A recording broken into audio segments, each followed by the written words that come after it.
오늘 11번째 물통 말씀은 출애굽기 8장 25절에서 32절입니다. 25절 바로가 모세와 아론을 불러 이르되 너희는 가서 이 땅에서 너희 하나님 여호와께 제사를 드리라. 자, 이제 그 네 번째 재앙까지 피, 개구리, 이, 파리 네 번째 재앙까지 임하고요. 온 애굽 땅이 황폐해지자 바로는 이제 처음으로 여호와께 너희 하나님께 제사를 드리라고 허용을 하고 있습니다. 그런데 여기는 한 가지 중요한 단서가 붙어 있죠. 이 땅에서 제사를 드리라는 것입니다. 애굽 땅에서, 애굽 안에서 제사를 드리라는 것입니다.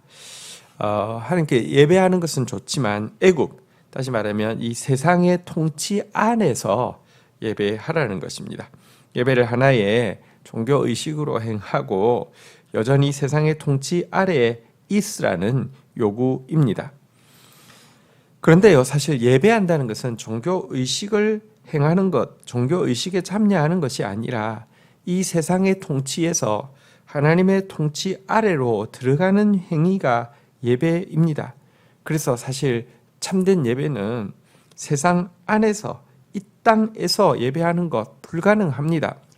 우리가 이 세상으로부터 세상 속에 살고 또 심지어 하나님이 사랑하신 이처럼 사랑하신 이 세상 가운데서 선한 영향을 흘려내야 되는 거 맞지만 여기서 말하는 세상이 아니라 이 세상, 다시 말하면 돈을 사랑하고 자기를 사랑하고 이기적이고 쾌락을 사랑하고 조급한 이 세상을 좋아하고 이 세상 안에 있기를 원하는 마음 가지고는 참된 예배는 불가능하다는 것입니다.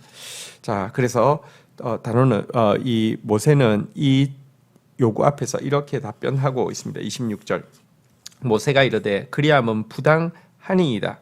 우리가 우리 하나님 여호와께 제사를 드리는 것은 애굽 사람이 싫어하는 바인즉 우리가 만일 애굽 사람의 목전에서 제사를 드리면 그들이 그것을 미워하여 우리를 돌로 치지 아니하리까. 27절 우리가 사흘 길쯤 광야로 들어가서 우리 하나님 여호와께 제사를 드리되 우리에게 명령하시는 대로 하려 하나이다. 자, 모세는 이 바로의 제안에 대해서 거절하고 있습니다. 그리고 두 가지 이유를 제시하고 있는데요. 첫 번째는 하나님이 요구하시는 제사에는 희생 제물이 필요한데 동물을, 짐승을 죽여서 드리는 희생 제물이 필요한데 이집트 사람들은 이와 같은 동물 희생 제사를 극도로 혐오하기 때문에 우리가 이 땅 안에서 이 제사 드리는 것이 불가능합니다라고 설명하고 있습니다. 헤로도투스나 요세푸스의 기록에 따르면 당시 애굽 사람들은 여러 짐승들을 우상으로 섬기고 있었고 그래서 그들이 우상으로 섬기고 있는 짐승을 해하는 것은 큰 죄에 해당하고 특별히 흰 소를 죽이는 것은 절대로 용서받지 못했고 지위 고하를 막론하고 사형에 처하는 법이 있었다고 합니다. 그런데 하나님께 드리는 제사에는 반드시 피 흘림이 있어야만 했습니다. 이 피 흘림이란 사실은요, 우리를 위해서 피 흘리실 예수 그리스도의 대속에 대해서 예표하는 것이었죠. 우리가 하나님 앞에 예배드리는 것은 이방 종교, 이 우상 종교에서 제사 드리는 것과는 정말 다릅니다. 우상 종교에서는 신과 거래하는 것이죠. 탐욕을 줄 테니까 너의 탐욕을 이루어 줄 테니까 나한테 뭐 줄래? 너의 두려움을 없애줄 테니까 나한테 어떻게 할래? 이렇게 요구하는 신 앞에서 내가 물질을 드리지요. 내가 뭔가 당신이 원하는 그 어떤 그 사악한 것 그거 거래하지요. 이것이 이 우상 숭배의 제사인데요. 다시 말하면 신과 거래하는 고객으로서 서는 존재인데요. 우리는 그 하나님의 은혜와 하나님의 용서를 갈구하는 죄인으로서 제사를 드리는 것이고요. 그리고 이와 같은 제사에는 피 흘림이 반드시 동반되어야 합니다. 예수 그리스도의 대속의 피 흘림이 없이는 우리에게는 죄사함과 은혜가 불가능하기 때문에 그렇습니다. 그러니 이와 같은 피 흘림의 제사를 혐오하는 이 신에게 거래하는 고객으로서 거래하는 이와 같은 이 세상에서는 이런 예배가 용납되지 않는다라고 이야기하면서 거절의 의사를 밝힙니다. 두 번째 이유는 이제 사흘길쯤 광야로 들어가서 하나님께 제사를 드려야 되는데 왜냐고 하면 그것이 하나님께서 우리에게 명령하신 것이기 때문이다라고 하면서 하나님께서 원하시는 예배는 하나님께서 명령하신 장소에서 드려야 하는 것이다라고 이유를 밝히고 있습니다. 여기 사흘길쯤 광야로 들어가야 한다라고 이야기했는데 여기 사흘길쯤 떨어진 광야는 사실은 이제 고센 땅에서 시내산까지가 그냥 정상적인 걸음으로 가면 한 사흘길 정도가 걸린다고 합니다. 그래서 여기서 이야기하는 사흘길쯤 이렇게 들어간 광야라고 하는 것은 시내산에 있는 광야라고 또 설명할 수 있을 터인데요. 왜 하나님이 예배할 처소로 이 광야를 지정하셨고 시내산을 지정하셨는지는 우리가 생각해 볼 필요가 있습니다. 광야야말로 하나님을 진솔하게 예배하는 것이 가능한 장소입니다. 광야에는 하나님 외에는 어떤 신으로 투영될 대상도 존재하지 않고요. 아무것도 의지할 것도 없고 오직 하나님 외에는 바라볼 것이 없는 장소입니다. 또 그렇게 되어야지만 기독교는 말씀의 종교인데요. 그제서야 하나님의 말씀이 들리게 됩니다. 그래서 여러 번 말씀드렸지만 말씀이라는 다바르라는 단어로부터 광야라는 미드바르라는 단어가 파생되어지는 것은 이처럼 광야 아무것도 없는 곳에 들어가야지만 그제서야 하나님의 말씀이 들리기 때문에 그렇습니다. 그리고 바로 그런 점 때문에 하나님은 광야 가운데 있는 시내산에서 당신의 율법의 말씀을 전해주려고 하는 것입니다. 어쨌든 이와 같은 이유로 먼저 바로의 세상 안에서 예배하라는 이 요구에 대해서 거절하니까요. 28절 바로는 다시 또 요구하고 있습니다. 바로가 이르되 내가 너희를 보내리니 너희가 너희의 하나님 여호와께 광야에서 제사를 드릴 것이나 너무 멀리 가지는 말라. 그런즉 너희는 나를 위하여 간구하라. 자, 바로가 이제 조건을 바꿉니다. 그래, 광야로 들어가라. 그러나 너무 멀리는 가지 말라라고 이제 조건을 바꿉니다. 자, 왜 이렇게 요구했을까요? 광야로 가더라도 너무 멀리 가지 않으면 여차하면 군사를 풀어서 이스라엘을 다시 이 애굽의 노예로 끌고 오겠다는 속셈이지요. 그리고 이와 같은 바로의 제안은 오늘도 이 세상 임금 마귀가 사탄이 우리를 회유하는 음성입니다. 사탄은 우리에게 이야기합니다. 가능하면 예수를 따르지 못하게 하지만 예수를 따르는 것을 막을 수 없는 단계가 되면 예수를 따를지라도 할 수만 있으면 멀리서 따르게 하려는 것입니다. 왜냐고 하면 멀찍이서 예수를 따르는 사람은 언제든지 예수를 부인할 수도 있고 저주할 수도 있고 욕할 수도 있기 때문입니다. 그런데 이와 같은 바로 이와 같은 마귀의 제안에 대해서 오늘날 대다수의 신자들은 아주 기뻐하는 것입니다. 그들은 비록 자신이 주님을 따른다 할지라도 주님께 너무 가까이 나아가는 것에 대해서는 원하지 않고 부담을 느끼고 잘못되면 어쩔까 하는 공포까지 가지고 있습니다. 그래서 여차하면 버스 바꿔 탈 수 있는 거리에, 여차하면 말 바꿔 탈 수 있는 거리에, 다시 말하면 세상과 죄로 다시 달려갈 수 있는 거리에서 예배하고 싶고 하나님을 섬기고 싶고 자기를 두고 싶은 두 마음을 품고 있기 때문에 그렇습니다. 하나님도 섬기는데 세상도 완전히 단절하기는 싫은 두 마음을 가지고 있다는 것입니다. 그러나 사실 성도의 정체성은 교회란 세상으로부터 구별된 그 무리라는 것을 우리는 알고 있습니다. 또 성도에게 있어서 최고의 축복은 하나님을 가까이 하는 것이라는 것도 우리는 알고 있습니다. 그래서 우리는 이 같은 마귀의 이 제안에 대해서 대적해야 되고요. 하나님을 가까이 하기 위해서 몸부림쳐야 하고요.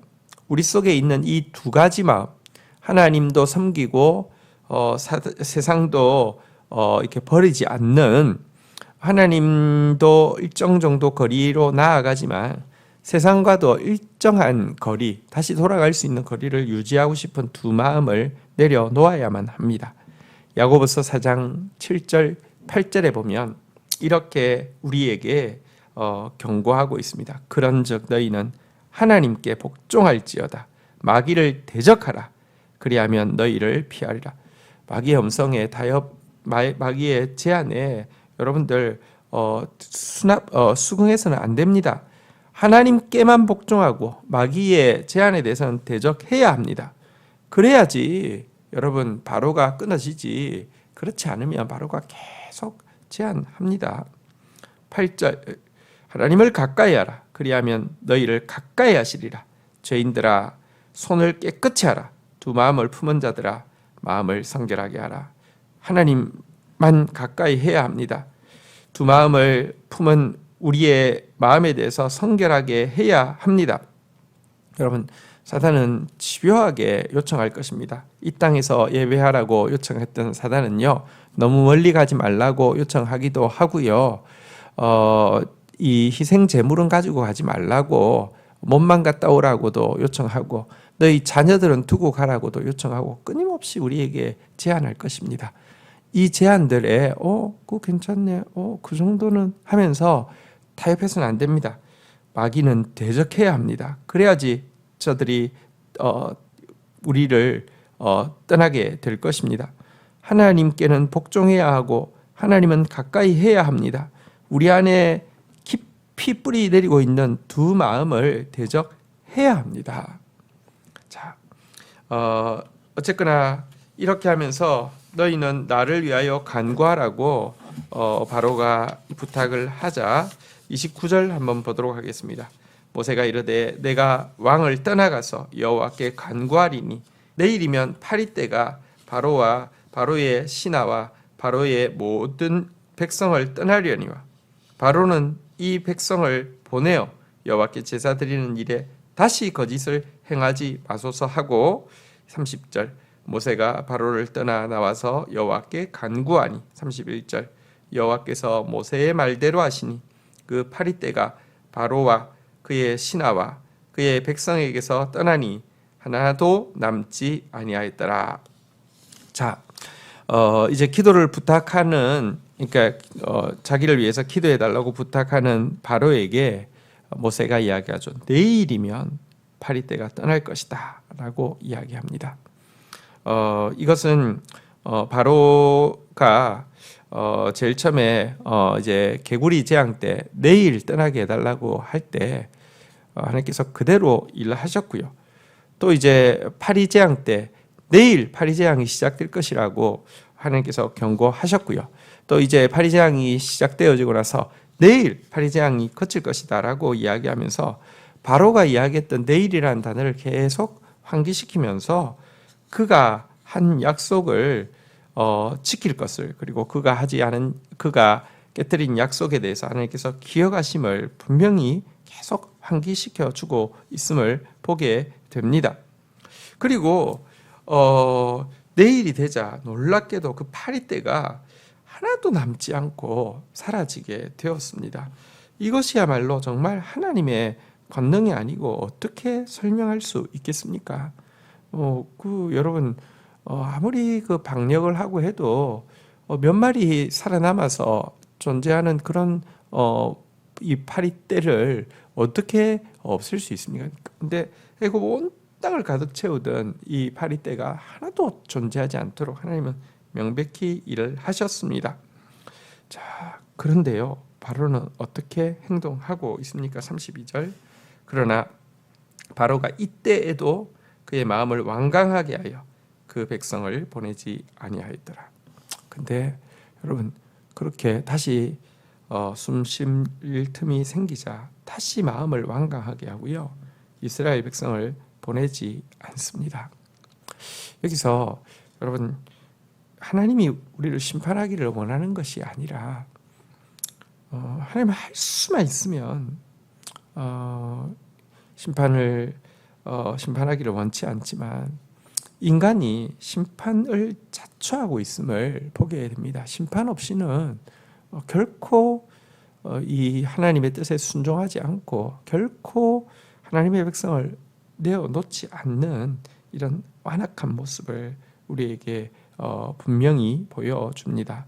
최후의 심판 때에 멸망에 들어갈 사람들은 회개할 충분한 기회가 없어서가 아니라 회개할 충분한 기회를 주셨음에도 불구하고 끝까지 하나님 앞에서 강박하다가 심판을 받게 되었음을 스스로 인정할 수밖에 없을 것입니다.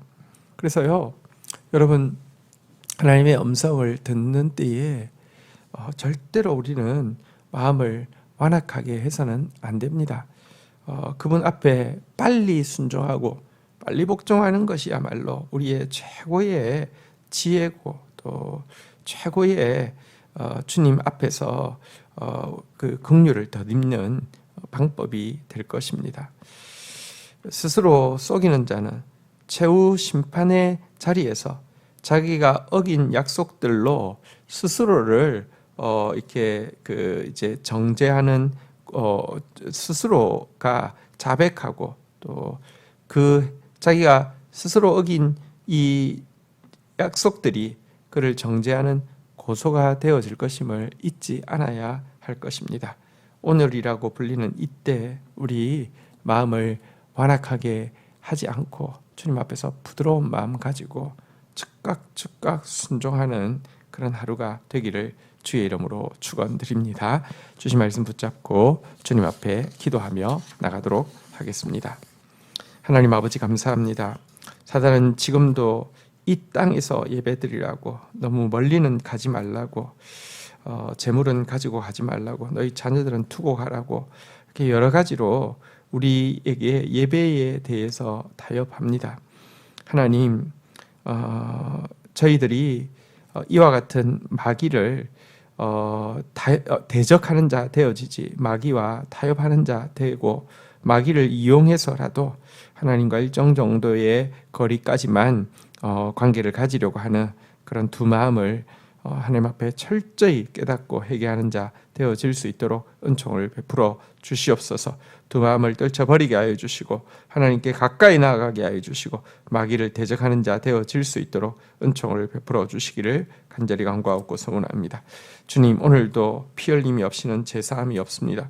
우리는 전적으로 심판받을 수밖에 없는 죄인으로서, 죽을 수밖에 없는 죄인으로서 하나님의 은혜와 죄사함을 구하며 예배하는 자입니다.